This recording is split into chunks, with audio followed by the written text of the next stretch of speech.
Haleluya, puji Tuhan. Selamat pagi saudara-saudara yang diberkati dan dikasihi oleh Tuhan Yesus Kristus. Tidak lupa kesempatan yang indah ini saya mengucapkan selamat tahun baru buat kita semua dimanapun kita berada.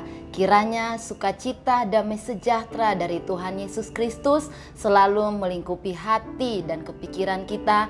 Dan di tahun 2021 ini kita akan terima janji-janji Tuhan terjadi dalam kehidupan kita.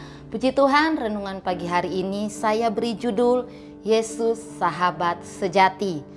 Dalam Mazmur 25 ayat 14, Tuhan bergaul karib dengan orang yang takut akan Dia. Dalam terjemahan bahasa Indonesia sehari-hari di sini dikatakan Tuhan adalah sahabat orang yang takwa. Nah, arti kata takwa yaitu orang yang taat melaksanakan perintah Allah dan menjauhi segala larangannya. Takwa juga adalah berarti orang yang saleh. Orang yang saleh adalah orang yang taat dan sungguh-sungguh menjalankan ibadah.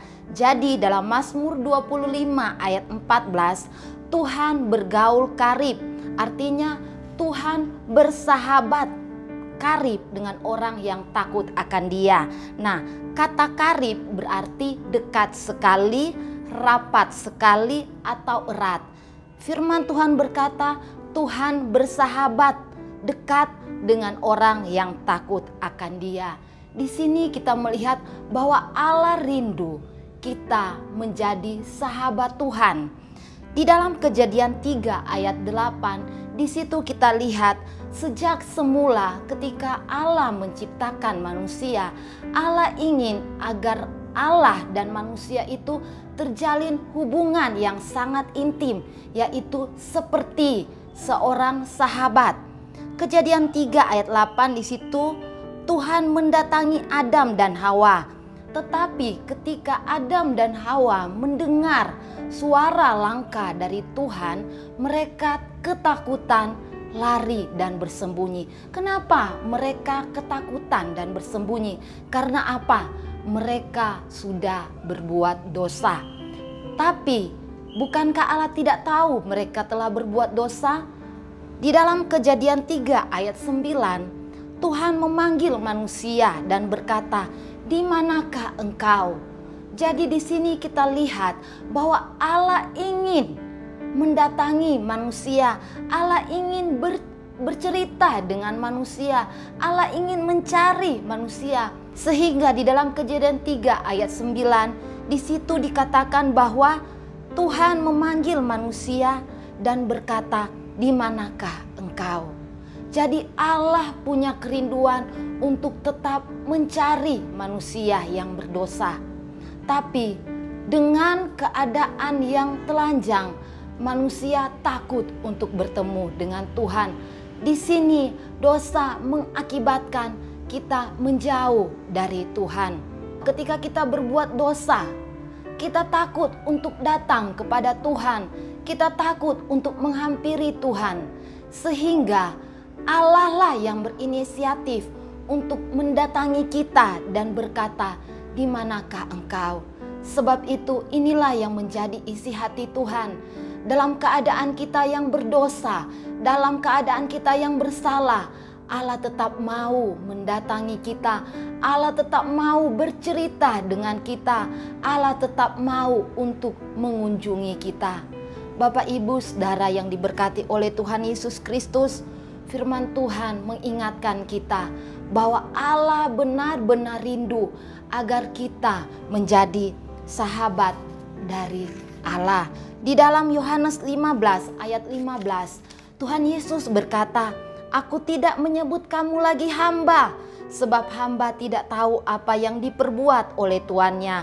Tetapi aku, Yesus, menyebut kita sahabat." Luar biasa ketika Allah yang adalah pemilik jagat raya, pemilik alam semesta, penguasa langit dan bumi berkata bahwa kita adalah sahabat. Ketika kita mempunyai sahabat, misalkan dia adalah seorang yang berpengaruh, dia punya jabatan, contohnya misalnya dia seorang bupati atau seorang gubernur atau seorang presiden, kita akan sangat bangga karena kita punya sahabat, punya teman adalah orang-orang yang mempunyai kedudukan di dalam kursi pemerintahan. Betapa kita harus lebih bangga karena kita punya Tuhan yang punya kerajaan yang tidak tergoyahkan. Ketika seseorang mempunyai kekayaan yang melimpah, bukan berarti dia tidak akan bisa bangkrut. Di dalam Amsal 19 ayat 4 dikatakan, kekayaan menambah sahabat, tetapi orang miskin ditinggal sahabatnya. Ketika orang itu kaya, ketika orang itu punya jabatan, pasti banyak orang yang mau bersahabat, pasti banyak orang yang mau kenal dengan orang tersebut. Saudara bisa melihat ketika anak yang terhilang, dia punya kekayaan yang sangat banyak, dia punya teman-teman yang sangat banyak, tapi ketika dia jatuh miskin, tidak ada teman-teman yang mau datang mendatangi dia. Bahkan di sini dikatakan firman Tuhan bahwa anak bungsu ini harus bekerja menjaga babi. Bapak, Ibu, Saudara yang diberkati oleh Tuhan, firman Tuhan mengingatkan kita bahwa Yesus tetap mau menerima keadaan kita.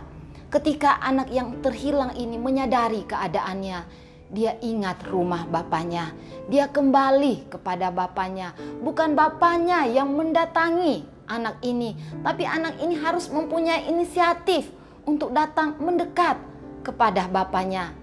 Mungkin ada rasa takut, mungkin ada rasa cemas. Apakah bapaknya masih mau menerimanya sebagai anak? Tapi kita melihat cerita tentang anak yang hilang. Sebelum anak ini datang untuk meminta maaf kepada ayahnya, dari kejauhannya ayahnya sudah melihat anaknya, mendatangi anaknya dan memeluk anaknya. Inilah yang menjadi perenungan kita, bahwa Allah Bapa juga mendatangi kita. Bukan hanya saja menjadikan kita anaknya, tapi Bapa Surgawi mau menjadikan kita sahabatnya. Firman Tuhan katakan, Yohanes 15 ayat 13, tidak ada kasih yang lebih besar daripada kasih seorang yang memberikan nyawanya untuk sahabat-sahabatnya. Yesus adalah sahabat sejati yang bukan hanya saja mau berkorban, datang ke dalam dunia sebagai bayi yang lemah, tapi Yesus juga mau berkorban, mati di kayu salib untuk menebus dosa-dosa kita. Agar apa? Agar kita menjadi sahabat Tuhan. Sahabat dunia bisa saja mengecewakan kita. Sahabat dunia bisa saja meninggalkan kita. Bahkan sahabat dunia bisa saja menikam kita atau mengkhianati kita. Tapi kita punya sahabat yang setia, Yesus. Dia tidak pernah meninggalkan kita. Dia tetap selalu ada di dalam kita. Sehingga ada suatu kata bijak ya, ketika kita berada di dalam masa-masa yang sukar dan ada orang yang bersama-sama dengan kita, itulah sebenarnya sahabat sejati kita. Jadi Bapak, Ibu, Saudara sekalian, biarlah renungan firman Tuhan pada pagi hari ini mengingatkan kita bahwa kita bisa saja kecewa dengan sahabat yang ada di dalam dunia. Tapi ada satu sahabat yang sejati, yang tidak pernah mengecewakan kita, yang tidak pernah meninggalkan kita. Dia adalah Tuhan Yesus Kristus sendiri. Dia bukan hanya saja mengasihi kita, tapi dia rela berkorban untuk kita. Puji Tuhan, renungan firman Tuhan pada pagi hari ini biarlah memberkati kita semua untuk kita bisa menjalani tahun 2021 ini dengan tetap punya keyakinan bahwa kita tidak sendiri. Kita punya Tuhan, kita punya sahabat yang sejati yang tidak pernah meninggalkan kita. Mari kita jalani tahun 2021 ini dengan penuh keyakinan bahwa kita tidak pernah sendiri. Puji Tuhan, mari kita berdoa. Terima kasih Tuhan Yesus, kami mengucap syukur karena Engkau adalah Allah yang Maha Kuasa, Allah yang menciptakan langit bumi dan alam semesta. Engkau juga Allah yang mau menjadi sahabat kami. Engkau mau bersahabat dengan kami, orang-orang yang berdosa ini. Dan kami bersyukur Tuhan, karena kami tidak pernah dilupakan oleh Engkau, kami tidak pernah ditinggalkan oleh Engkau. Ketika kami berada di dalam keadaan yang hina, ketika kami ada dalam keadaan yang berdosa, Engkau datang Tuhan. Engkau mau Tuhan Yesus bersahabat dengan kami.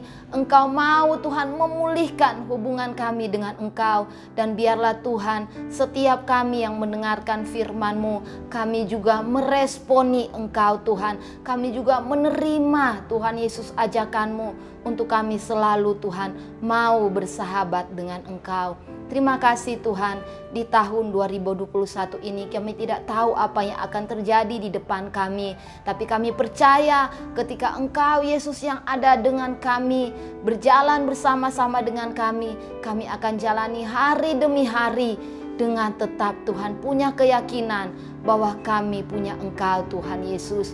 Memberkati Tuhan bangsa kami, memberkati presiden, wakil presiden, setiap pejabat-pejabat yang ada, wakil-wakil rakyat Tuhan memberkati, bahkan setiap aparat keamanan yang ada, polisi, TNI yang ada Tuhan Engkau memberkati, bahkan setiap Tuhan Yesus umat Tuhan dimanapun mereka berada, berkat Tuhan juga ada atas mereka. Kuatkan yang lemah Tuhan, sembuhkan yang sakit, pulihkan mereka Tuhan Yesus yang terpuruk. Bahkan Tuhan buat jalan buat mereka yang tertutup jalan.